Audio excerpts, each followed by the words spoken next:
수술이 끝났습니다. 병실은 조용했습니다. 창밖으로 겨울 햇빛이 들어왔습니다. 그런데 영숙의 손은 차가웠습니다. 햇빛이 닿아도 따뜻해지지 않았습니다. 그냥 차가웠습니다. 간호사가 봉투를 내밀었습니다. 조심스러운 손이었습니다. 영숙은 그 봉투를 받아들었습니다. 열었습니다. 숫자가 적혀 있었습니다. 3천만 원.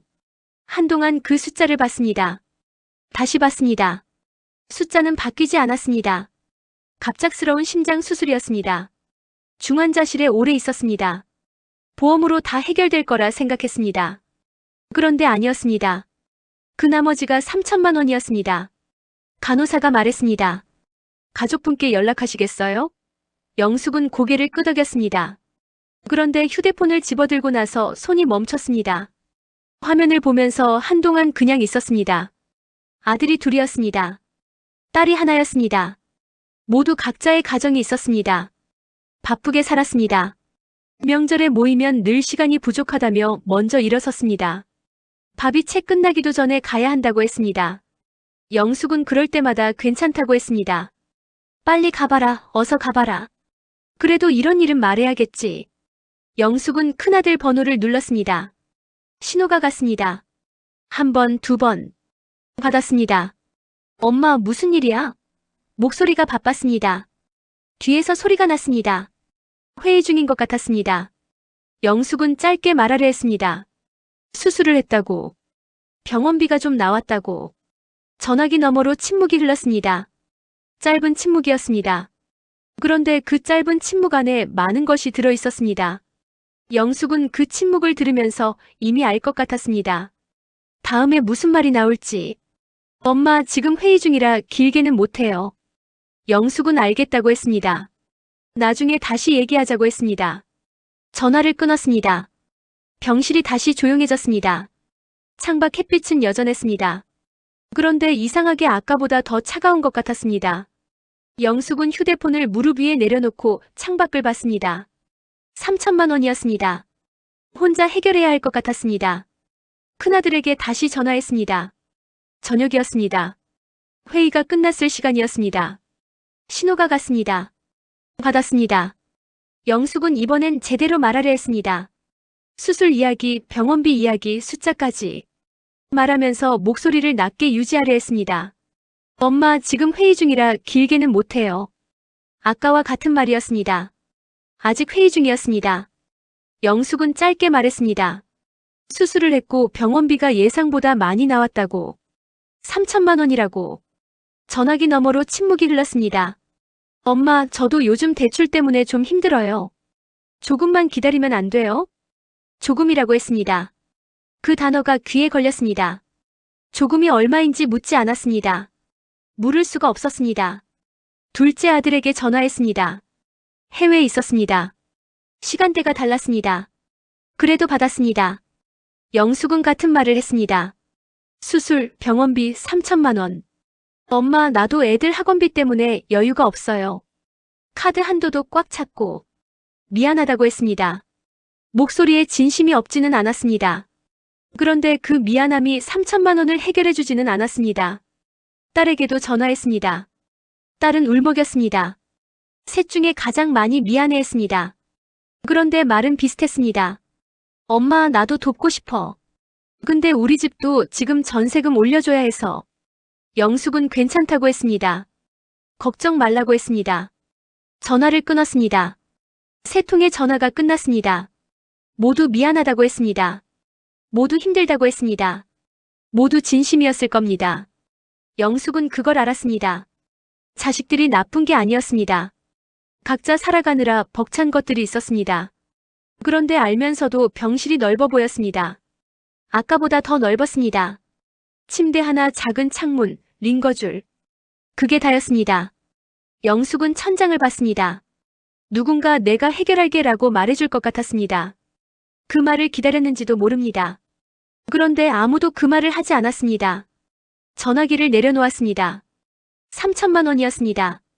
아직 거기 있었습니다. 없어지지 않았습니다. 영숙은 이불을 당겨 올렸습니다. 바쁘다는 말이 이렇게 차갑게 들린 적이 없었습니다.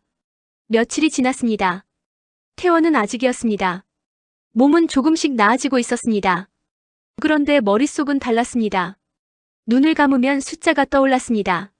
3천만 원. 그 숫자가 사라지지 않았습니다.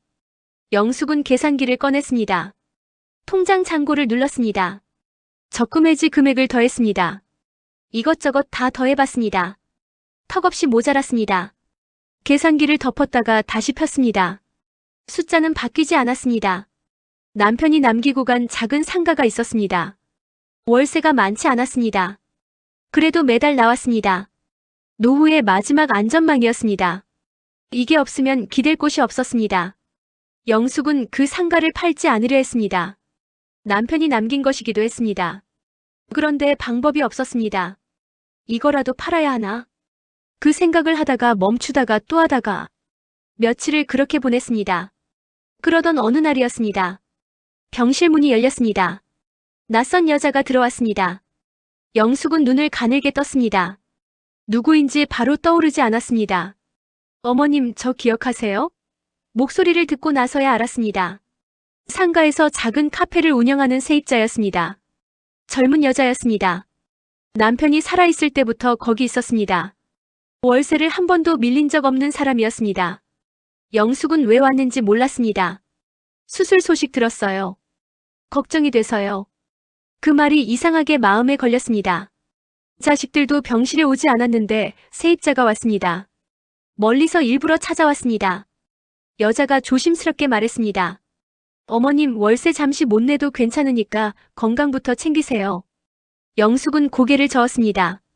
그러면 안 됐습니다. 월세는 월세였습니다. 자기 사정을 남한테 떠넘기는 건 맞지 않았습니다.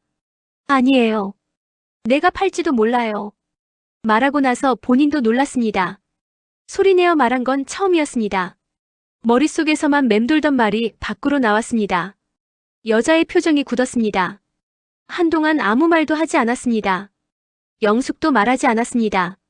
병실이 조용했습니다. 창밖으로 바람이 지나가는 소리만 들렸습니다. 팔아야 할 것 같았습니다. 방법이 없었습니다. 그런데 이상하게 그 여자가 굳은 표정으로 앉아있는 게 마음에 걸렸습니다. 퇴원 날이었습니다. 영숙은 짐을 쌌습니다. 며칠 동안 병실에 있던 것들이었습니다. 많지 않았습니다. 작은 가방 하나였습니다. 짐을 싸면서 생각했습니다. 상가를 정리해야겠다고. 더 이상 다른 방법이 없었습니다. 자식들에게 부담을 주고 싶지 않았습니다. 세 통의 전화가 머릿속에 남아 있었습니다. 미안하다고 했습니다. 힘들다고 했습니다. 영숙은 그 말들을 탓하지 않았습니다. 그런데 더 이상 기다리고 싶지 않았습니다. 기다리면 마음만 무거워질 것 같았습니다. 상가를 팔면 됐습니다. 그걸로 해결하면 됐습니다. 마음을 정하고 나니 오히려 가벼웠습니다. 결정이 늦었을 뿐이었습니다. 남편이 남긴 것이라 손떼기 싫었습니다. 그런데 남편도 이런 상황이라면 팔라고 했을 겁니다. 그렇게 생각하기로 했습니다. 며칠 뒤였습니다. 세입자에게서 전화가 왔습니다. 병실에서 마지막으로 봤던 그 여자였습니다. 표정이 굳어있던 그 여자. 영숙은 전화를 받았습니다. 어머님, 상가 말씀이요. 잠깐 말을 멈췄습니다. 영숙은 기다렸습니다. 제가 사면 안 될까요?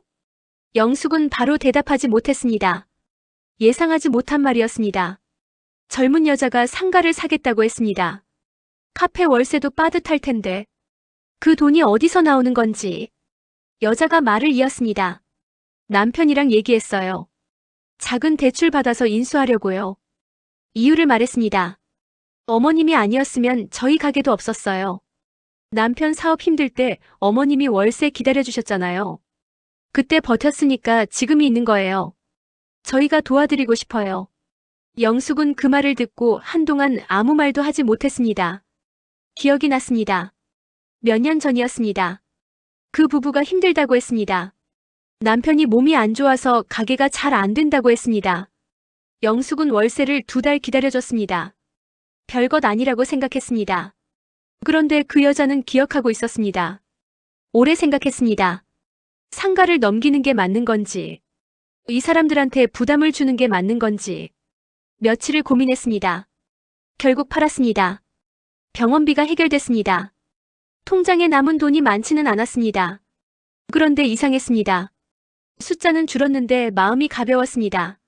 무거울 것 같았는데 그렇지 않았습니다. 자식들에게는 상가를 정리했다고만 했습니다. 병원비 이야기는 더 이상 꺼내지 않았습니다. 꺼낼 필요가 없었습니다. 몇 달이 지났습니다. 몸이 많이 회복됐습니다. 예전처럼 빠르게 걷지는 못했습니다. 그래도 혼자 나갈 수 있었습니다. 영숙은 어느 날 오랜만에 그 골목을 걸었습니다. 상가가 있던 골목이었습니다. 발이 저절로 그쪽으로 향했습니다. 카페 문이 열려 있었습니다. 손님들이 있었습니다. 자리가 거의 찼습니다. 영숙은 문 앞에서 잠깐 멈췄습니다. 들어가려다 그냥 들여다보기만 하려 했습니다. 그런데 세입자가 먼저 봤습니다. 손을 흔들었습니다. 들어오라고 했습니다. 영숙은 안으로 들어갔습니다. 자리에 앉았습니다. 따뜻한 차가 나왔습니다. 영숙은 그걸 받아들고 가게를 둘러봤습니다. 아기자기하게 꾸며진 가게였습니다. 벽에 사진들이 걸려 있었습니다. 손님들 사진, 가게 사진. 그러다 벽 한편에 작은 액자가 눈에 들어왔습니다. 가까이 가서 봤습니다. 영숙 어머님 덕분에 시작했습니다. 짧은 문구였습니다. 그런데 그 앞에서 발이 멈췄습니다. 눈이 뜨거워졌습니다. 참으려 했습니다. 그런데 되지 않았습니다. 눈물이 흘렀습니다. 별것 아니라고 생각했습니다. 월세 2달을 기다려준 것뿐이었습니다. 그게 여기까지 이어질 줄은 몰랐습니다. 그 작은 기다림이 이 가게를 버티게 했고 이 가게가 영숙의 병원비를 해결했습니다. 그 사이에 어떤 연결이 있었는지 영숙은 그날 처음 알았습니다. 자식들은 여전히 바빴습니다. 가끔 용돈을 보내왔습니다. 영상통화도 했습니다. 예전 같으면 그게 서운했을 겁니다. 더 자주 연락하지 않는다고, 와보지도 않는다고. 그런데 지금은 달랐습니다. 영숙은 이제 알았습니다. 기대가 크면 서운함도 크다는 걸. 자식들이 차갑거나 나쁜 게 아니었습니다. 각자의 삶을 지키느라 벅찬 것뿐이었습니다. 그걸 탓할 수 없었습니다. 영숙도 그 나이에 그랬을 겁니다. 집으로 돌아오는 길이었습니다. 겨울이 조금 누그러져 있었습니다. 바람이 덜 찼습니다. 영숙은 걸으면서 생각했습니다. 3천만 원은 통장에서 사라졌습니다. 상가도 없어졌습니다. 남은 돈이 많지 않았습니다. 그런데 다른 것이 남았습니다. 누군가에게는 고마움이 됐습니다. 누군가에게는 버팀목이 됐습니다. 그리고 영숙에게는 깨달음이 됐습니다. 노후는 자식에게 기대는 시간이 아니었습니다. 자신의 선택을 지키는 시간이었습니다. 영숙은 그걸 이제야 알았습니다. 늦었지만 괜찮았습니다. 스스로에게 말했습니다. 나는 아직 혼자가 아니야. 발걸음이 가벼웠습니다. 누구에게도 미안하지 않은 걸음이었습니다.